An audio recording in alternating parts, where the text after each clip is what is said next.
So consequently, I was able to grow my company to be able to work on really amazing multi-billion-dollar brands with some of the biggest advertising agencies in the world. And I got to make more money than I thought I'd ever make. Not deserve, but just imagined making. And so I'm in a pretty good financial place right now. I could have retired years ago and live a very comfortable life.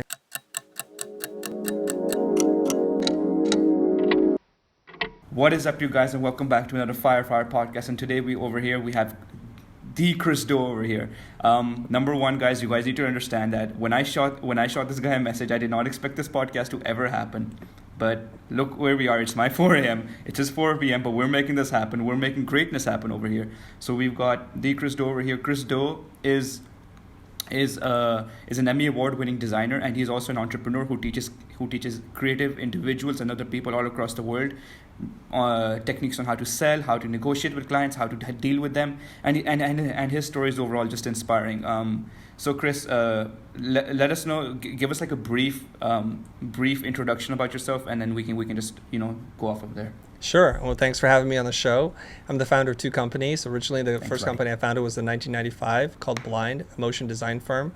We created commercials and music videos for some of the biggest bands and brands in the world. And in 2014, I started getting my foot rather late in the game into YouTube and content creation. And this birthed the second company, the company that I'm most passionate about today. It's called The Future. Our mission is to teach 1 billion people on planet Earth how to make a living doing what they love without selling their soul. That's Without awesome. selling their soul. That last bit's a bit important. So I'm glad you focus on it.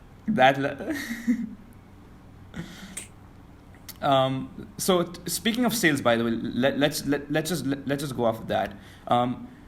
So when you first came into the creative world and everything like that, did you have a negative view of sales, or did you view sales as a positive thing? What was your initial impression of sales, and how the world works, and how people have to often sell items and sell their services?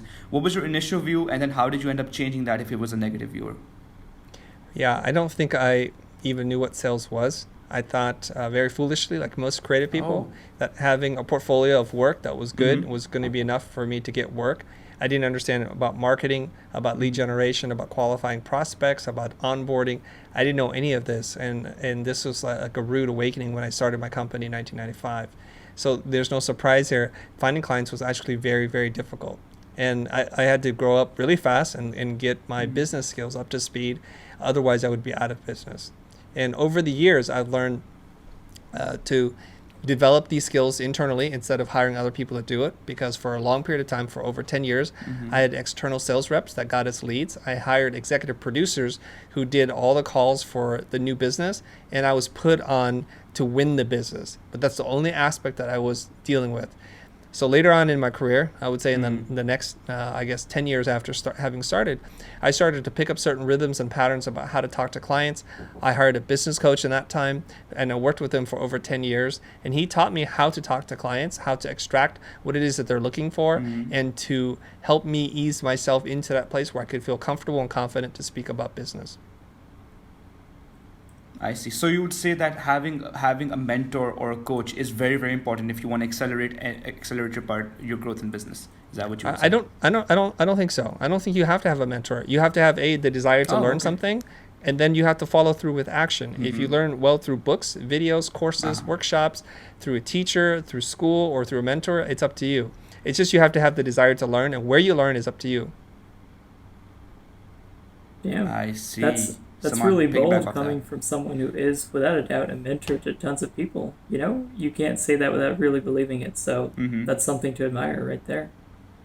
Well, I want to clarify something Yeah. here. I want to clarify that to me, a mentor is somebody that you work with on a one-to-one basis, and it's an intimate relationship. So I do appreciate the sentiment that you think I'm mentor to so many people. I haven't actually mentored very many people in my life, relatively speaking. I do have an audience. I do show up for them. I try my best to help them. But if they said Christo mentored me, technically, maybe in the eyes of many people, that would be a misleading statement. There was a gentleman who is some kind of get-rich-quick scheme world. He said that he was mentored by Steve Jobs.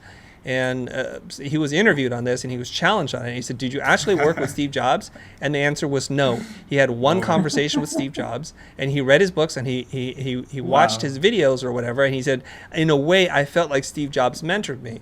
That's a very big difference, feeling that versus him actually mentoring you. So we know what he was doing. He was trying to take a shortcut. He was misleading people to say, like, I'm one of Steve Jobs' protege.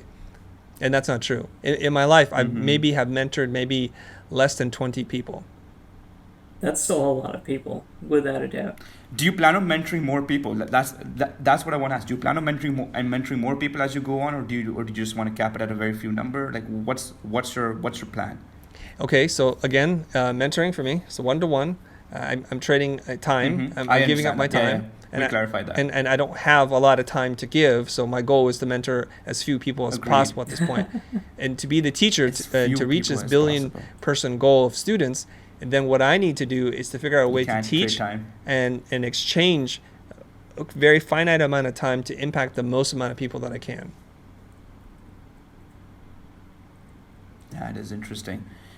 Chris, this is one question that I like to ask all, that I like to ask our guests. What type of kid were you in high school?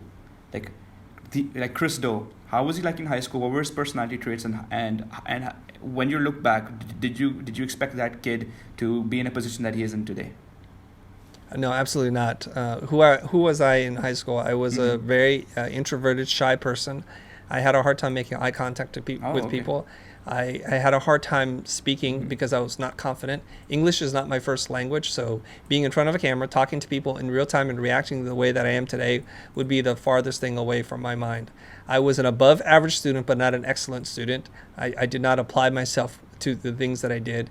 Although I did enjoy doing creative things, I didn't apply myself then. So this was a very immature person who was not very secure with who he was, trying to seek the acceptance and approval of other people.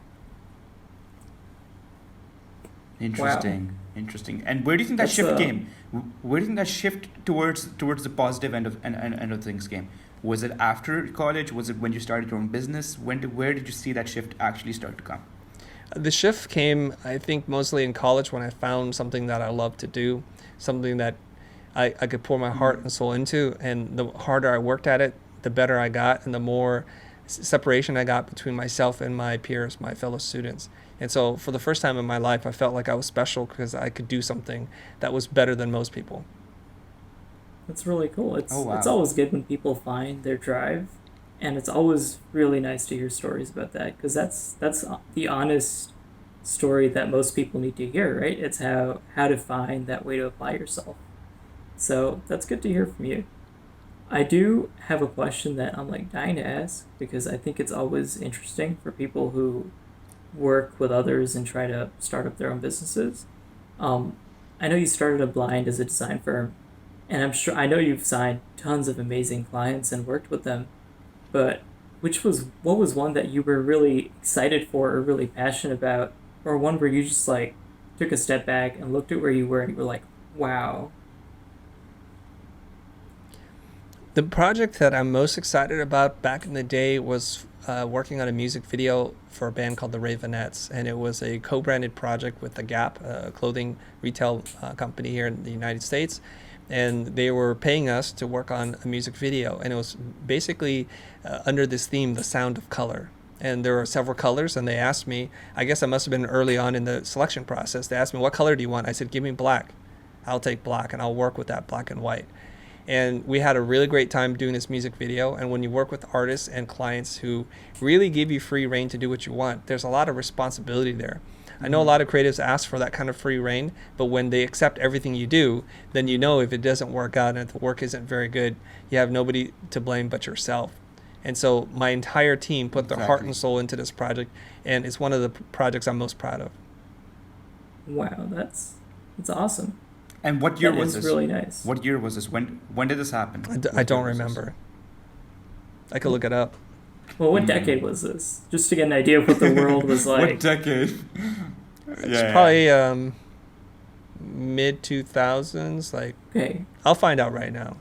That sounds like about the time when you'd expect Gap to be designing a music video. Mm-hmm. Back when all these companies were doing things like that, just trying to break into the whole millennial generation. It's 2008. Yeah. Oh wow! I'm guessing right before the so- crash. It must right have after been. or right before? Must has have to been be before, before. right? There's no way they'd start something like that after the crash. Like, all right, guys, the world's falling apart. Let's make a music video. Yeah. Yeah. Yeah, something like that. Chris, what I want to ask is that generally, okay, so let's say there's a creative who's exiting college or who's entering fresh into the design world. That guy, let's say he has zero connections, zero way of actually going out and making actual money and all that. How does that guy actually end up attracting the type of clients that you have ended up attracting over the course of the past 20 years that you've been in business? Like I'm sure it's a ladder that you have to climb at some point, but like what's the first right step they should do? I know a lot of people go onto Fiverr, and I know your disdain for Fiverr. I've seen I've seen a lot of people just like sign up for that website and it's like do work for very little money. So Yeah, do you think that's the right route? How do you get clients? Do you have any other way to go? Yeah. There's a lot of other ways to go. How do you get clients? Yeah. So how do you get clients when you're a new graduate? Referrals. Well, the first thing that you said is When you you're a have new zero graduate. connections. Yeah, I'm asking you. And that's not real life. You have relationships that you've built. Maybe they're with fellow students, with professors. So there's something out there for you. So the first thing that I would do is call up your former professors, the ones that you did a really good job, that you got high marks in, and ask them, do you know anybody that's looking for some help? And you're not going to be able to work directly with clients right away. You're probably going to be working with another design studio, some senior designer who has overflow work, and they need the help of somebody young and fresh and talented just like you. And those are the relationships that you're going to mine first. And then you would go into your second tier relationships. Like maybe they're students who've graduated, maybe they've landed at a good job, and you would call them up and say, hey, is there an opening there for somebody else like with my skill sets? And you would tap into this network. That's the whole reason why you go to school in the first place, is you've hopefully made some friends, not too many enemies, and I would start there. And then if there are design competitions that you could enter to get your name out there from credible sources, I would consider doing something like that. And the other thing I would do is I would work on some lead magnet, something that would generate interest, create value for other people, and get that thing out into the real world. This could be in a traditional physical thing. Content marketing. And you could send a package or some kind of self-promotional piece out to a number of design firms that might be interested in hiring you. You could create a piece of content that you could share on LinkedIn, like an infographic, an animated video, something that somebody else might become interested in, and then follow up with you to see like, hey, what's your story? What are you all about? I see. All right, that is a lot to go off of. Like I'm sure all the people who are watching this in that stage will actually piggyback on some of that. And I'm not even in design. I think that's great networking advice for anyone, anywhere. So for those of you who aren't starting your own design business or trying to make it in that field, you can still use this. Using connections is an awesome skill, and most people don't do it right. So, it's good advice. Stick to it. Yeah. I love the part about how you break it into tiers, and I think it's something that I have been and I will be using for a long time in my life. Yeah. Chris, my colleague over here, my friend over here, he's an engineer by profession, so I don't know how he'll be piggybacking off of this, but I'm pretty sure there are some nuggets of gold in there that he might just be going off of and actually implementing on. Well, I'd say the whole thing, A to Z, 100% applies to engineers, for sure. A to Z. Maybe not the little bits where you ask someone if they have work available, but how you use your network, that is a universal skill. Yeah. So Chris, most entrepreneurs out there, they like to believe that sales is the most important skill one can learn in their lifetime. Do you agree with that? I would put, you have to be very good at three things if you want to be in business. It doesn't matter if you're an engineer, a cake baker, or you're a graphic designer. You need to understand marketing. You have to be able to generate interest in your company. And once people become interested, you have to learn how to do the sales part. And the last component is you have to be able to provide excellent customer service. And doing the work is not excellent customer service. That's what you're paid to do. Customer service is above and beyond. Damn. I'm going to write this down quickly. Actually, we've got it on tape. Don't worry. We can always come back, watch it. Yeah. Exactly. Super cool. Saman, piggyback off this. Yeah, so I know you have a lot of stuff to say. Yeah, for sure. So I mean, going off of just all this about how to build yourself, I can tell that you're great at giving out knowledge, and I think it's awesome that you decided to start the future with the goal of teaching 1 billion people. What made you make that change in your career path? Because it's definitely something that defines a person. Yeah, so here's the thing. I grew up relatively poor. My parents emigrated from Vietnam. We're refugees to this country. We grew up with not having a lot of wants, but we were taken care of in terms of food and shelter and clothing. But there were other things I desired in my life, and so when I chose this design profession, I knew I wasn't going to get rich. There was very low expectations in terms of the kind of money I could make, and luckily for me, I was at the right place in the right time, in front of the right people, that I got into this new burgeoning field called motion graphics, and I was able to ride this wave. And we were one of the early pioneers. I would say there were probably 12 companies in the world that were doing what we were doing at the level in which we're doing it. And it was just being at the right place at the right time. So consequently, I was able to grow my company to be able to work on really amazing multi-billion-dollar brands with some of the biggest advertising agencies in the world. And I got to make more money than I thought I'd ever make. Not deserve, but just imagined making. And so I'm in a pretty good financial place right now. I could have retired years ago and live a very comfortable life and ride it off into the sunset. And so there's an emptiness inside of me that for many years I've slaved away at the computer dealing with client issues. And is there more to me in my life than this? What kind of meaningful impact can I make on the world before I'm dead? Now, some people don't know this, but I had been, prior to starting the future, been teaching at various schools for 15 years at this point. And I love teaching. Everything about teaching makes me come alive. Being able to work with people to help them realize their ideas, to push them into places that were creatively going to stretch their imaginations, and then to see that little spark in their eye, like, I think I'm onto something, you help me to connect some dots. And that's what I did. So when entering into the second phase of my life, or what I would consider my third act in a 3-act play, I want to do something that's going to help people. And consequently, it turns out the more people you help, the more money you can make. So the future started as a company that made almost no money for several years into a company that allowed me the freedom to shut down doing service client work. Like, we no longer do client work. We haven't done any client work since December of 2018. So that's kind of the story. Oh. Wow. So what does Blind do now? So what does Blind do since you don't do any client work anymore? So what does Blind do now? Blind doesn't do anything. All we do is say no to people who ask us to do work. I mean, imagine being in that position of power, being like, we're just open just to say no to people. Like, people walk through our door, we're like, nah. If you found a project you really liked, would you still take it? If it's something you were passionate about? No, because I'm doing what I'm passionate about right now. I get to make content to help people. Amazing. That's what I want to do. Yeah. I know you said you haven't retired, but I think, leaving what you would consider your day job and starting a venture where you do what you're passionate about without any financial worries, I think that is probably the best retirement anyone could ever ask for.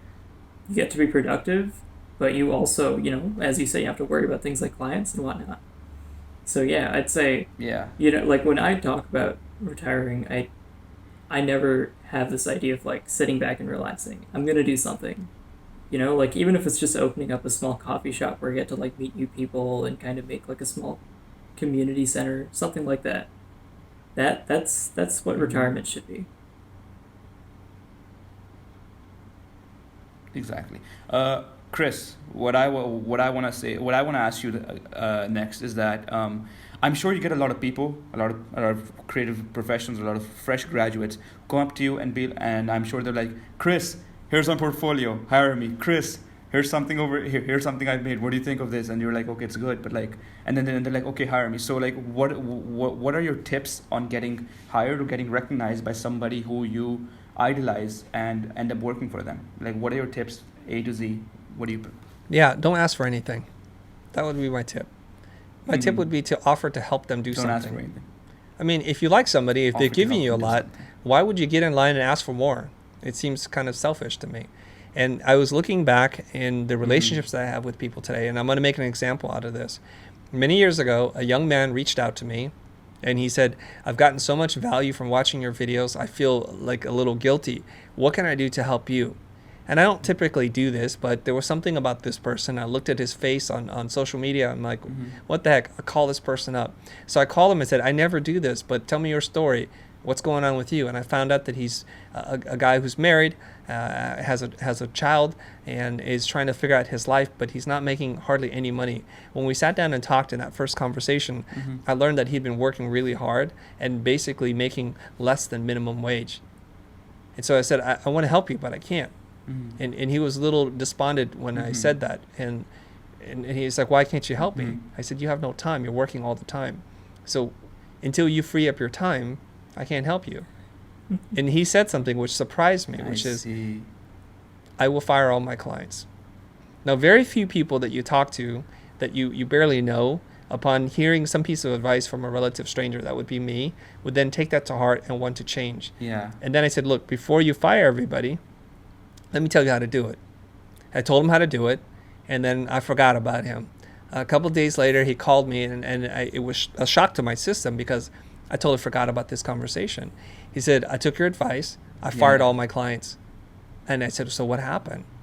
And he said, well, 3 of them decided to stay with me and agreed to pay me more money. Everybody else is gone. And with the 3 clients now, I make more money than all the other clients previously combined. And so that was the beginning of a relationship with him and I. Wow. And now that person's name is Ben Burns, and he's a chief operating officer for our company. Oh, it's Ben Burns. That was Ben. That is so cool. So, wait, I do want to know, when you told him to fire his clients, or when you spoke to him about him firing his clients, is this what you had in mind, or what you thought would happen? No, because I give advice to people all the time and they never take it. Look, I'll tell you something right now. I'm going to look into the camera and tell you this, okay? Everybody that's been doing what it is that we asked them to do in full, like, earnest, 100%, I'm going to give it my all. They're doing really well right now. And if I could, I would just say, just do what it is that I'm asking you to do. If it sounds like it's going to work, give it a shot. And if it doesn't work, keep trying at it and make some adjustments, and you'll see the results that you get. I get flooded in my inbox through DM and my email about people who said, oh, I used to charge $400 and now I charge $20,000 for the same kind of work. Thank you very much. And they say this across multiple platforms. And this is why I'm doing what I'm doing. That's really cool. I mean, you've definitely made that impact. Does every email or DM like that, when it comes to, does it give you that high, or does it give you that adrenaline rush that you're like, I've made a difference in this person's life, or I've been able to provide value that was not there before? I don't know if I would describe it as a high or an adrenaline dump. I'm not an adrenaline junkie, and I'm not living for those moments. I know I'm doing good work. I'm trying to help people. My intentions, I think, are very good. And when I get confirmation, then it just tells me, because you're always looking for feedback, right? You do something, you need feedback so that you understand what you're doing is helpful. Because what I want to do is help people, and the feedback tells me it's not helpful, then I need to adjust what it is that I'm doing. It's plain and simple. This is just straight up user testing. Like, if you have a product, you test it. And the test and the results that I get back are the comments that people send to me in private that tell me it's working. Thank you very much. Wow. That's really nice. And I'm sure off of that, you're just like doubling down on the efforts that have worked, and you're just pumping out a lot more content. Like how many videos does the future make a week? Like, do you have any idea? Do you have a number in your head? Like you guys are creating a lot of content. Like, I see almost every other video, every other day there's like 2 or 3 videos coming out. Yeah, so there's a good thing, which is we have a backlog of content, and I'm intentionally throttling how much content we drop, because people have told us it's overwhelming. They do want to watch the videos, they do want to learn, they want to take notes, they want to apply, and they feel this urgency when I drop a new video that they need to then apply that. And it's a little bit too much. So it used to be that we would drop maybe 2-3 videos, then we went to 5 videos a week, and now we're going back to like maybe 1 or 2 videos a week, just to see how our audience can keep up with what we're doing. I see. And that is pretty good. And on that note, guys, I think we're done. We have reached the 25-minute cap time on this episode. Thank you so much for watching. Chris Doe's links are down in the description below. Go and give him a follow. Go and tell him we said hi. And yeah, thank you so much for watching. And it would really mean a lot if you hit that like and subscribe button. Thank you. Peace. Adios. Goodbye.